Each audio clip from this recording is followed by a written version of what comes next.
Morning student, आज मैं आपको फिर से संचयन ये स्पर्श कहानी या किताब का कहानी पढ़ाने जा रही हूँ। लेसन 4 होगा गद्य भाग।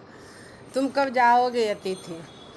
हमारे हिंदू समाज में कहा जाता है, मेरे वेद पुराण में लिखा हुआ हमारे वेद पुराण में कि अतिथि देवो भव। अतिथि क्या होते हैं? सदैव देवता होते हैं। लेकिन इस कहानी में कहा गया है कि अतिथि कभी कभी राक्षस का भी रूप होता है। क्यों होता है, ये इस कहानी के द्वारा बताया जा रहा है। तो लेखक का एक दोस्त होता जो बहुत दिनों के बाद उसके घर आता है। अतिथि किसे कहते हैं? जो बिना तिथि बिना दिन बताए अचानक से आ जाए। और अतिथि जब किसी के घर आता है तो लोग बड़े सत्कार से उनका आवभगत करते हैं, चाहे उसकी स्थिति जैसी भी हो, आर्थिक स्थिति। ऐसा ही कुछ लेखक के साथ हुआ। लेखक के अतिथि उन लेखक से मिलने आते हैं और लेखक सोचता है कितने दिनों बाद आया है तो एक दिन 2 दिन रहेगा और पुनः वापस अपने घर चला जाएगा। किंतु ऐसा होता नहीं। लेखक के सोच के अनुसार होता यूँ है कि लेखक का दोस्त आता है और आज कहता है कि आज तुम्हारे आगमन का 4th दिवस है, यानी 4 दिन रह गया। लेखक की आर्थिक स्थिति बहुत ही खराब थी, जिसको माली हालत कहते हो, तंगी हालत। लेखक का आर्थिक हालत बहुत ख़राब था। वो चाहता नहीं था कि मेरा मित्र 2-4 दिन मेरे घर रहे, लेकिन वह आज 4 दिनों से लेखक के घर पड़ा हुआ था। बार बार लेखक के मन में यह प्रश्न घुमर रहा था कि तुम कब जाओगे अतिथि, यानी मित्र कब जाएगा। तुम जहाँ बैठे निसंकोच सिगरेट का धुआं फेंक रहे हो, उसके ठीक सामने एक कैलेंडर है, देख रहे हो ना। इसकी तारीखें अपनी सीमा में नम्रता से फड़फड़ाती रहती है। यानी कैलेंडर का तारीख बदलता जा रहा था, लेकिन अतिथि के मन में कुछ विचार नहीं हो रहा था। वह निश्चिंत होकर के लेखक के घर आकर ऐश मौज में पड़ा हुआ था। वो सिगरेट पी रहा था। विगत 2 दिनों से मैं तुम्हें दिखाकर तारीखें बदल रहा हूँ। लेखक कहता है कि मैं संकेत देकर के दिखा के तारीखें बदल रहा था कि यानी दिन बीतता जा रहा, बढ़ता जा रहा है। अपने मित्र से कहता है, अंतरात्मा से बोलकर नहीं कहता, लेकिन अंतरात्मा से कहता है कि तुम तो जानते हो, अगर तुम्हें हिसाब लगाना आता है कि यह 4था दिन है, तुम्हारे सतत आतिथ्य का 4था भारी दिन, पर तुम्हारे जाने की कोई संभावना प्रतीत नहीं होती। तुम तो ऐसे बैठ गए हो जैसे लगता कि अब तुम मेरे घर से जाओगे ही नहीं। लाखों मील लंबी यात्रा करने के बाद वे दोनों एस्ट्रोनॉट्स भी इतने समय चांद पर नहीं रुके थे। यानी जो चांद पर पहुँचे थे एस्ट्रोनॉट, ये व्यक्ति, चांद पर जो व्यक्ति जाते वो भी चांद पर भी इतने दिन नहीं रुकते जितना दिन तुम मेरे घर रुक गए हो। तुम अपनी भारी चरण कमलों की छाप मेरी ज़मीन पर अंकित कर चुके हो, यानी तुम मेरे घर पर बहुत बोझ बनने लगे हो। तुमने एक अंतरंग निजी संबंध मुझसे स्थापित कर लिया। तुमने मेरी आर्थिक सीमाओं की बैजनी चट्टान देख ली। तुम मेरी काफ़ी मिट्टी खोद चुके हो, यानी मेरा हाल बहुत बुरा हो चुका तुम्हारे स्वागत में, आवभगत में। अब तुम लौट जाओ अतिथि। तुम्हारे जाने के लिए उचित समय अर्थात हाई टाइम है। क्या तुम्हारी पृथ्वी नहीं पुकारती? लेखक मन ही मन कहता है दोस्त के बारे में कि क्या तुम्हें अपना घर याद नहीं आ रहा है, अपनी मातृभूमि याद नहीं आ रही है? तुम ऐसे टिक गए हो जैसे लगता कि तुम्हारा अपना घर है। उस दिन जब तुम आए थे, मेरा हृदय किसी अज्ञात आशंका से धड़क उठा था। अचानक से लेखक को लगा कि ये मित्र मेरे घर अचानक क्यों आ गया बिना बताए, और अंदर ही अंदर मेरा बटुआ कांप गया था। जिस दिन लेखक के घर अतिथि आया था दोस्त, उसी दिन लेखक डर गया था कि अब तो मेरा खर्च बढ़ जाएगा।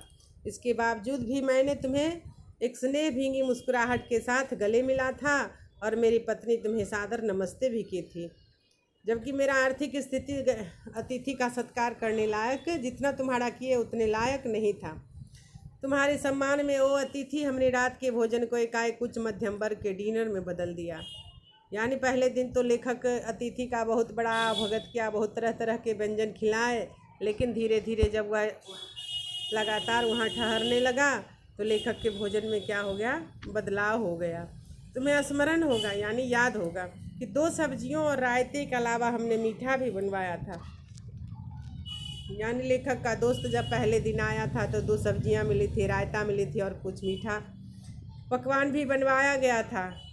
इसलिए बनवाया गया था कि बहुत दिनों बाद मित्र आया है, 1 दिन रहेगा और सुबह होकर चला जाएगा। लेकिन सोच के विपरीत निकला।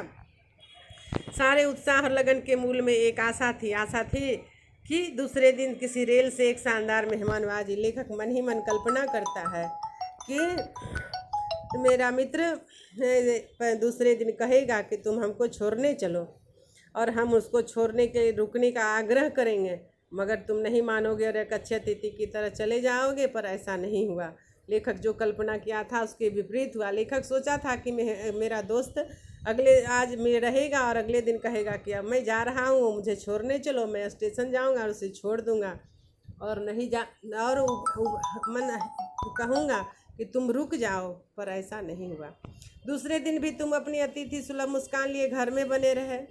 हमने अपनी पीड़ा पी ली, यानी दूसरे दिन भी तुम रुक गया। वह दुख भी मैंने सह लिया और खुश रहा। स्वागत सत्कार के जिस बिंदु पर हम तुम्हें ले जा चुके थे, वहाँ से नीचे उतरकर हमने फिर दोपहर के भोजन को लंच की गरिमा प्रदान की और रात्रि को तुम्हें सिनेमा भी दिखाया।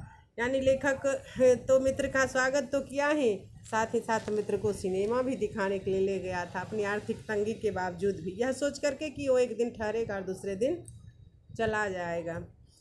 हमारे सत्कार का यह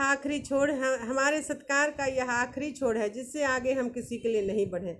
लेखक कहता है कि हे अतिथि, अब तुम्हारे सत्कार का यह आखिरी छोड़ है, इससे ज़्यादा मैं तुम्हारा सत्कार नहीं कर सकता हूँ। इसके तुरंत बाद भावभीनी विदाई का यह भींगा हुआ क्षण आ जाना चाहिए, जब तुम विदा होते और हम तुम्हें स्टेशन तक छोड़ने जाते, पर तुमने ऐसा किया नहीं। तीसरे दिन भी बीत गया।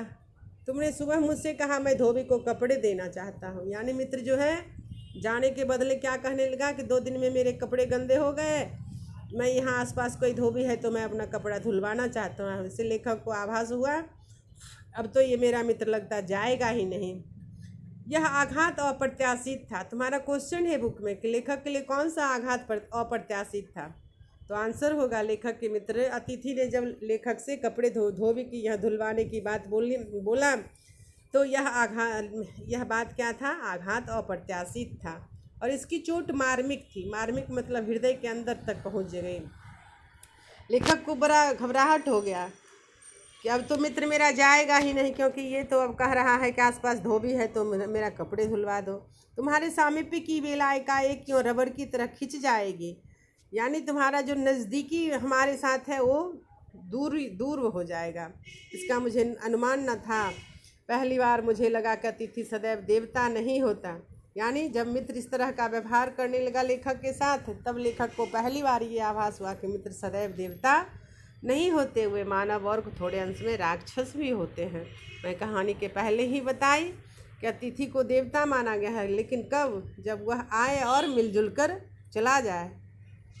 क्यों कहा गया थोड़ी देर में अंश में राक्षस, तो ये सुनो। कहा जाता है कि भगवान जब भक्त के पास आते हैं, मनुष्य और देवता भी एक साथ बहुत अधिक देर तक नहीं रहते हैं, तो किसी लॉन्ड्री पर दे देते तो जल्दी धुल जाएगा। मैंने कहा मन ही मन एक विश्वास पल रहा था कि तुम्हें जल्दी जाना है। कहाँ है लॉन्ड्री, मित्र ने पूछा लेखक से। चलो चलते हैं, मैंने कहा और अपनी सहज बनियान पर औपचारिक कुर्ता डालने लगा। यानी लेखक गंजी पहने हुए था, कुर्ता पहनकर लॉन्ड्री खोजने के लिए अपने मित्र के लिए जाने लगा। कहाँ जा रहे, पत्नी ने पूछी। इनके कपड़े लॉन्ड्री में देने हैं, मैंने कहा। उनकी पत्नी पूछी इनके साथ आप कहाँ जा रहे हैं। उन्होंने कहा कि मैं लॉन्ड्री में इनके कपड़े देने जा रहा हूँ। मेरी पत्नी की आंखें एकाएक बड़ी हो गई। यानी पत्नी गुस्से में लाल हो गई। आज से कुछ वर्ष पूर्व उनकी ऐसी आंखें देख मैंने अपने अकेलेपन की यात्रा समाप्त कर बिस्तर खोल दिया था। यानी कुछ वर्ष पहले लेखक की पत्नी ऐसा गुस्सा हुई थी जैसा कि आज गुस्सा हुई थी, पर अब जब वे ही आंखें बड़ी होती है तो मन छोटा होने लगता है। यानी पत्नी जब गुस्सा होती है तो लेखक बड़ा दुखी हो जाता है। वे इस आशंका और भय से बड़ी हुई थी कि अतिथि अधिक दिनों तक नहीं ठहरेगा। थैंक यू बच्चे। इतना मैं पढ़ाई अगला भाग में अगले दिन पढ़ाऊँगी। आप लोग इसे अपने से पढ़ोगे और इसका क्वेश्चन आंसर अगर बने तो लिखित ये मौखिक बनाने का प्रयास करोगे।